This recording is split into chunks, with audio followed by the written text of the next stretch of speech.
మనం ఎక్కడన్నా స్పేస్లోనే ఉన్నాం కదా, మనం అందరం స్పేస్ గురించి తెలుసుకోవాలి, దాని గురించి ఆలోచించాలి కూడా. ఇంకో మనం ఉంటుంది అక్కడే కదా, మనం బ్రతుకుంటాలంటే మనం స్పేస్లోనే ఉండాలి.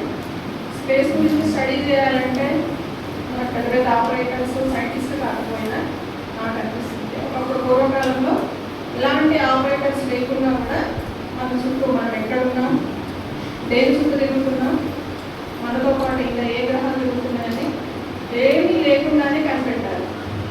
ఎలా కనిపెట్టారు? స్పేస్ గురించి తెలుసుకోవాలనేటువంటి ఆలోచన, దాని గురించి వాళ్ళు ఆలోచించారు. మీరు రోజు ఒకసారి చూసి ఆలోచించండి, మనం ఎక్కడున్నాం, మన పైన ఏముంది, ఆకాశంలో ఏమున్నాయి. ఒక యాప్ ఉంటుంది, నాకు ఒక స్పేస్ గురించి ఇంట్రెస్ట్ నేను చూస్తూ ఉంటాను. స్టార్ వాగన్ ఒక యాప్ ఉంటుంది. మీరు యాప్ ఓపెన్ చేసి మీరు పైన ఆకాశంలో పెడితే మనకు కనపడేది ఏంటో నాకు పేరు చూపిస్తుంది.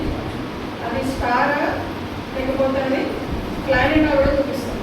మనం అది స్టార్ అనుకుంటాము, మనకు డైలీ 4-5 ప్లానెట్స్ కనపడుతుంది. అంటే నేను చూస్తూ ఉంటాను, చెప్తున్నాను. ఇంట్రెస్ట్ ఉన్న వాళ్ళు చూడండి, నేర్చుకోండి. మామూలుగా మనం ఆలోచిస్తున్నా కూడా స్పేస్లో జరిగేదే మన భూమిలో కూడా జరుగుతుంటుంది, మన బాడీలో కూడా జరుగుతుంది. మన భూమి ఎలా ఉంటుంది, మన కన్ను కూడా అదే రౌండ్గా ఉంటుంది. మామూలుగా మా మ్యాథ్స్ క్లాస్కి వెళ్ళినా కూడా అడుగుతుంటాను, బ్లాక్ హోల్ అంటే తెలుసా, ఎన్ని బ్లాక్ హోల్స్ ఉన్నాయి, ఆ బ్లాక్ హోల్స్ కొల్లైడ్ అయితే ఏమవుతుంది, మన భూమి ఎన్ని సంవత్సరాలు అంతరించిపోతుంది, ఇలాంటివి అడుగుతూ ఉంటాను. అంటే ఆపరేటర్స్ లేవు కూడా, మేమే సైంటిస్ట్ మీద అనుకోకూడదు.